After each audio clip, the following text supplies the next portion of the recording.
valuable golden tickets. I hope we can all keep it up. 3. Chapter 893, Shangyuan Bingzu's Changes.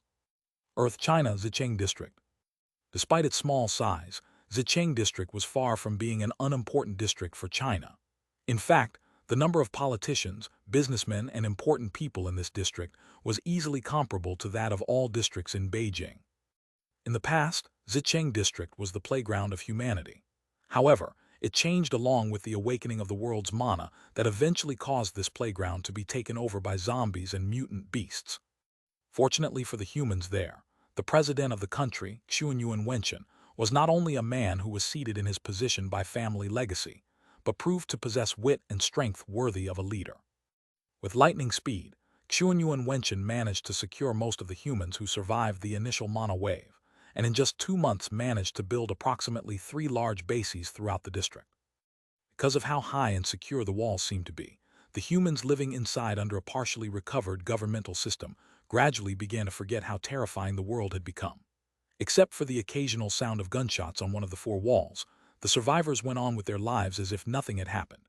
Teenagers attending classes, adults going to work, returning home after a long day, going to sleep, waking up the next day and repeating the routine all over again. However, everyone noticed that lately, things didn't seem to be as quiet as usual. Inside a bar crowded with noisy people, a man of about 35 looked around cautiously before whispering to his drinking companion, "Hey, have you noticed? Something really weird is going on lately." "What thing?" the other man asked, confused as he refilled his tankard. This was one of the little luxuries he could afford, even if the beer wasn't as good as it used to be. The number of troops in the law enforcement office lately has decreased quite a bit. There aren't as many police officers on the streets anymore, said the first man. He took a gulp of his beer and continued in a low voice. Do you remember my cousin, the arrogant and fastidious one? HMPH, how could I forget that bitch who became arrogant because, after spreading her legs for high up in the law enforcement office, she managed to sweet-talk him? The second man snorted. She used to be as meek as a lamb, afraid to do anything wrong. But ever since she managed to become that officer's concubine, her nose always points to the sky as if she were a queen. Well, let me tell you, things are not like they used to be for her, said the first man in a serious voice. Last night, this cousin of mine knocked on the door of my house, and she looked quite desperate. Her hair was a mess, and she looked like she hadn't eaten properly for at least a couple of days. How is that possible? She sure was thrown out into the street. The second man gloated as he banged his tankard on the wooden table. No, nothing like that. The man from before shook his head and continued. According to my cousin, the officer who was supporting her didn't return after several days of being called to the front for a mission, and today the main wife of the guy got the news that he had been killed in battle. HMPH, I imagine that little bitch got kicked out of the house by the little fucker's wife. She gets what she deserves, the second man nodded. However, I don't understand what this has to do with the reduction of cops on the streets. Well, this is just a rumor, but from what I heard it seems that the army troops and soul evolvers are being pushed back by a human army that suddenly appeared from the north, whispered the first man in a low voice, fearful of being heard and punished. Many are saying that things are bad for our army, so the higher-ups were forced to move the policemen into battle because many soldiers have been killed. The second man's expression changed slightly upon hearing this. This type of conversation was taking place at various points around the base. Even without rumors spreading, all the survivors began to realize the lack of police officers as crime had skyrocketed tremendously in the last few days. In a dank alleyway, a small figure smiled faintly like a little imp as she looked at the worried faces of everyone passing by. Her delicate body swayed gently, and in an instant she disappeared without a trace of her presence. About 60 kilometers away, in a northerly direction from the main base of the faction under the name of New China, a military camp had been set up with at least 600 large modified tents. In the main tent, two beautiful women were chatting in low voices, while a girl who looked to be about 6 or 7 years old was reading a small fantasy book with a little girl on the cover and 7 small dwarves. Everyone would be surprised to learn that despite their apparently similar ages, one of them was the mother of the other. Just then, a series of footsteps sounded from outside the tent, and before the approaching person had a chance to say anything, the woman with the highest rank spoke. Come in. Kai Jingyi gently moved the leather cloak to the side and entered the tent, without saying much more before giving the surroundings a quick glance. It had been over 2 months since Bai Zemin had disappeared, and during those 2 months there were many things that had changed. The Transcendent faction now ruled almost the entirety of Beijing under the leadership of several capable generals, and except for the 6 districts to the south that were in the hands of Chunyuan Wenchen's faction, they were the hegemons among the humans in the capital. In fact, several of the troops were slowly beginning to expand into other cities, making their way through seas of zombies and mutant beasts. At first, Shangyuan Bingzu had been careful, and like Bai Zemin would pause for several days after conquering a base to ensure that the power was firmly in her and the faction's hands. However, as the weeks passed, Shangyuan Bingzu became more and more cold to the point that her entire existence automatically repelled anyone who tried to approach her. Not only did she become increasingly cold, but also much more aggressive. Now, Shangyuan Bingzu did not even wait for her bases to be settled before launching an attack on a new base, accelerating the process of conquest enormously, but at the same time not laying a firm enough foundation for the sole record to recognize those territories as part of the Transcendent faction. Of course, there was much opposition at the beginning. However, Shangyuan Bingzu had become increasingly ruthless to the point where the current her was not much different from Bai Zemin in the past. As for this change in her attitude, the new members of the faction thought it was normal, but only the older members knew that she started to return to her old self from when they were in the university after Bai Zemin disappeared. Of course, Shangyuan Bingzu was not the only one who had changed. Everyone did. Bai Xin, however, was possibly the one who had changed the most during this time. The little girl, who appeared to be 3 years old, had grown physically after her level had risen from 55 to 87 over the past few months. She was still a very sweet and lovely child, but this was only to those especially close to her. Otherwise, her personality was cold like Shangyuan Bingzu's and bloodthirsty like Bai Zemin's to her enemies. And that's how things are at the enemy base. Kai Jingyi culminated after giving a rough summary of the information she had managed to collect after sneaking into the base located 60 kilometers southward. Shangyuan Xinyu looked at her daughter and asked calmly, "Bingzu, what shall we do now? Wait or attack?" If they waited just a couple more days, the enemy base would probably collapse from within, judging from the way things were going. If it was in the past and with Bai Zemin here, Shangyuan Bingzu would definitely have decided to wait, as it was the logical thing to do. However, she had a great thirst for revenge in her heart, and every day that passed without receiving news from Bai Zemin made her hate for the man who was her father increase to the point where she thought she might lose her mind soon. Shangyuan Bingzu stood up, and her whole aura suddenly changed. Even the usually smiling and fearless Kai Jingyi took a step back as a flash of fear shone in her eyes. No one had noticed it before, or perhaps they had become too used to it. However, Kai Jingyi gradually came to realize that when Bai Zemin was around, Shangyuan Bingzu was much more sociable and gentle, so to speak. However, the current Shangyuan Bingzu was not much different from that cold and indifferent woman in college who made it difficult for Kai Jingyi and anyone else to even look her in the eye. Shangyuan Xinyu followed her daughter's movements, and seeing her pull out a small, futuristic-looking pistol from the drawer attached to the table, she couldn't help but frown slightly. Bingzu. Bai Shilin also noticed the movement and quickly stood up. Her eyes sparkled with joy and she asked innocently, "Mom, are you going to kill the bad guys? Shilin wants to go too."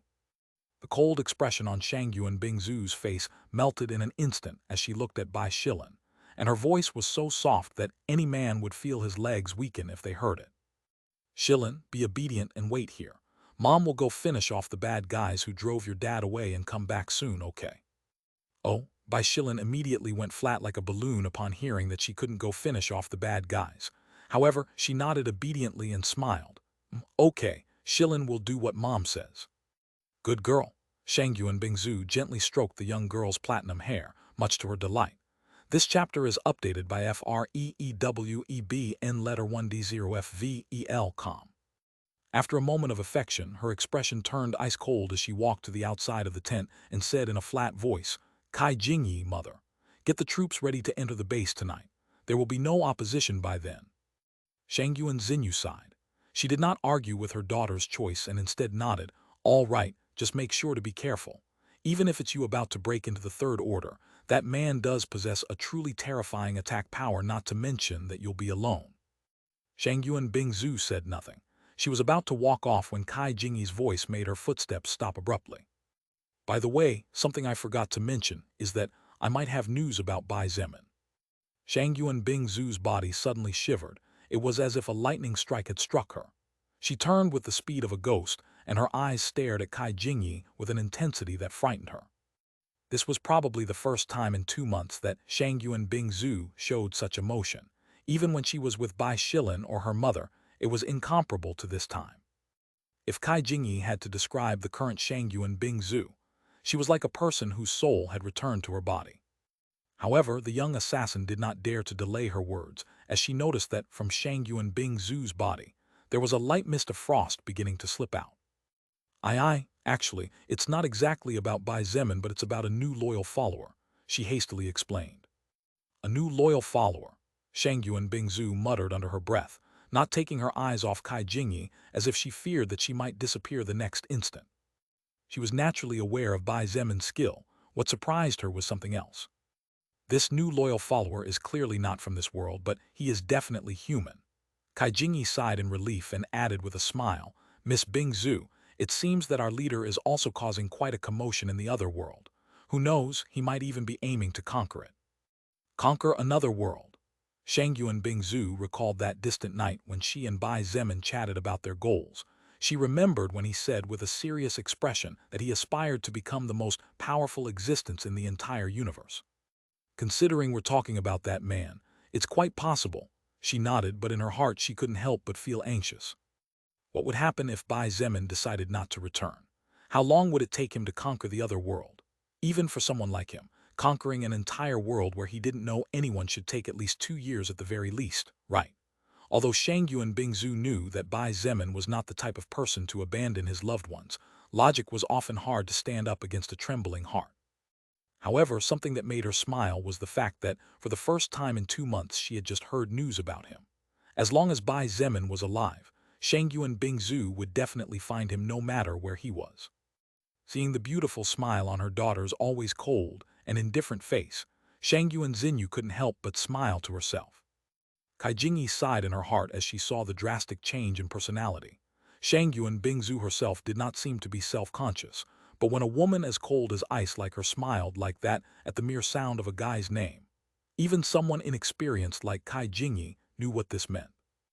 In fact, Shangyu and Bingzu had noticed something some time ago, and it was the fact that she was becoming more and more competitive even with her good sister Wu Yijin regarding the faction's tasks.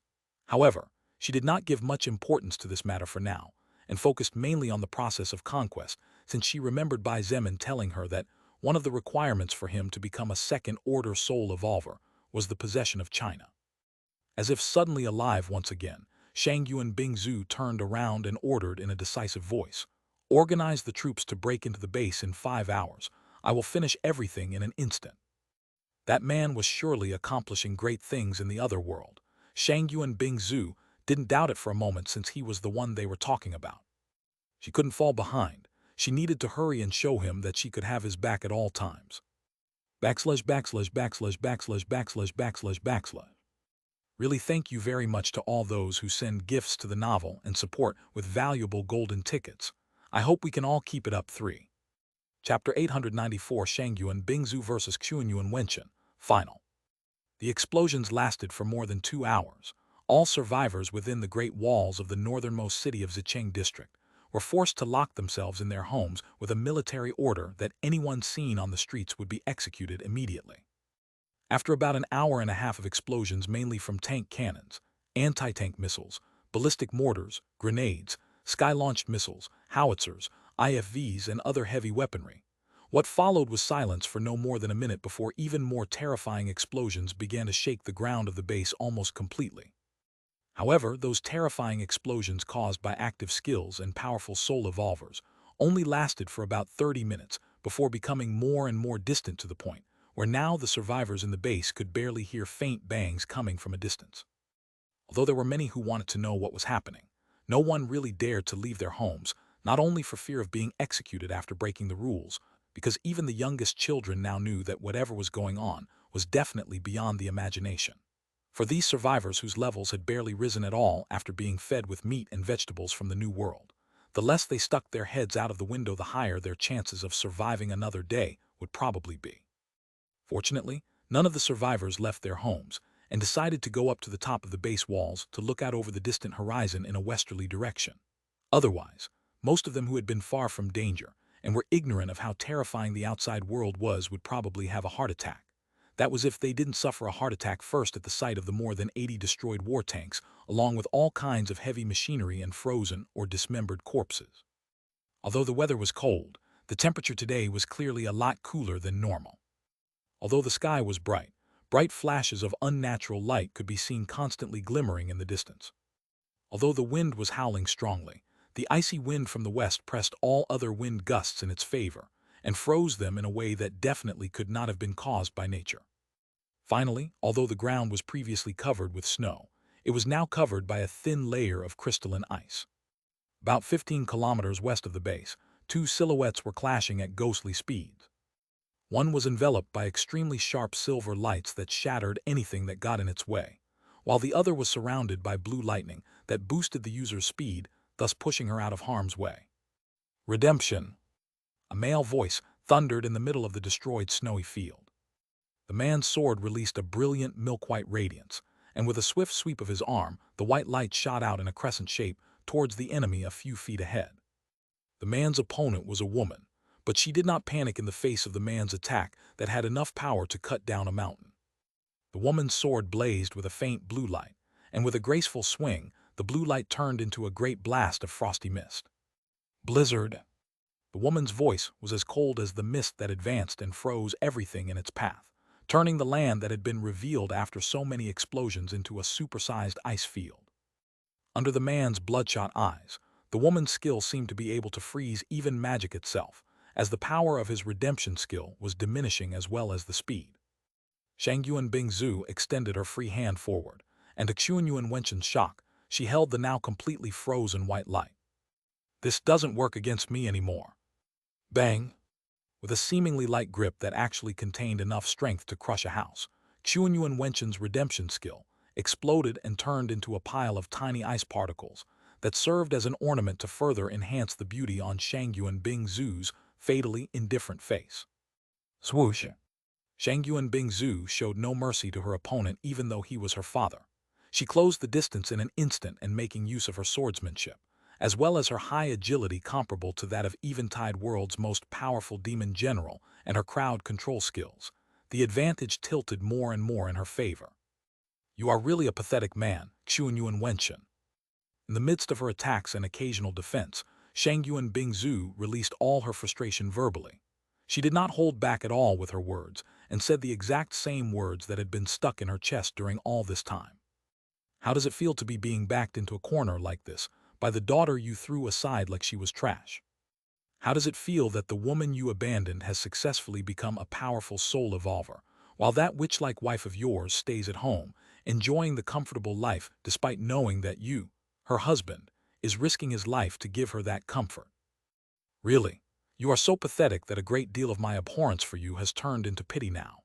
The source of this content is FREE letter 1D21 EB N letter 1D0FVEL C letter 1D0FM. "Enough, you insolent brat." Qiunyuan Wenqin burst out, and his entire body seemed to turn into a sword for an instant as he roared, splitting the world. Shangyuan Bingzu's expression changed very slightly, but her lips curved into a sneer as her body flickered and disappeared. She appeared about 20 meters to the left of Qiunyuan Wenqin, and what replaced her was an ice statue. There was a slight hissing sound as a thin silver light shot out from Qiunyuan Wenqin's sword after he slashed. The silver light moved so fast that it disappeared into the distant horizon in just 1,000th of a second. For a moment it didn't seem like anything had happened, however. An instant after that calm, a thin line cut perfectly through the ice statue, and both halves fell to the ground with a thud. Both parts of the statue were so well cut that they were no different from polished mirrors. Furthermore, a thin line with Qiunyuan Wenqin as the start seemed to separate the world into two as it stretched out to where the eye could not reach. Although the line was thin, its depth seemed to be terrifying as all that could be seen when looking inside was darkness.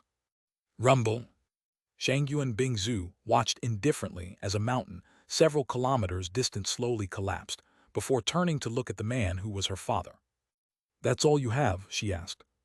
Though there were a few wounds on her body and her armor was a bit scorched with cuts here and there, nothing too serious.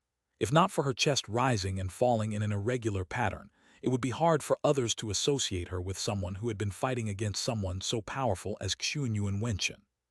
However, everyone would be terrified if they discovered that before this battle, Shangyuan Bingzu had consumed a large amount of stamina points after fighting a solo war against a large armed army, and later another battle against a legion of soul evolvers. Qiunyuan Wenqin was panting heavily, his one arm trembling as he clung tightly to his sword. His hair was a mess, and even though his body was covered in cuts and ice-enclosed parts, he was bathed in his own sweat. He could not understand. While it was true that his power had fallen greatly after the loss of one of his arms, Qiunyuan Wenqin was now a level 110 soul evolver. He had successfully made it into the third order. However, he was still being defeated by the girl in front of him so easily. In fact, when it came to large-scale destructive power, Bai Zemin was the supreme king. However, even Bai Zemin could not compare to Qiunyuan Wenqin's piercing damage and sword attacks. Qiunyuan Wenqin's path was similar to Bai Zemin's, except that instead of overwhelming everything that stood in his way, what Qiunyuan Wenqin did was to cut it down. By focusing so much on power and speed, all his other stats weren't too amazing comparatively. It was exactly this reason why, despite having the skill, Super Warrior, he still couldn't match Shangyuan Bingzu, who slowly wore him down with ranged attacks before pouncing like a lioness into melee attack. "Why don't you throw more nukes?" Shangyuan Bingzu sneered and said disdainfully. "It wasn't enough for you to be a coward that time 2 months ago, but after you found out that you were being cornered, just threw 2 more nukes. Say, Mr. President,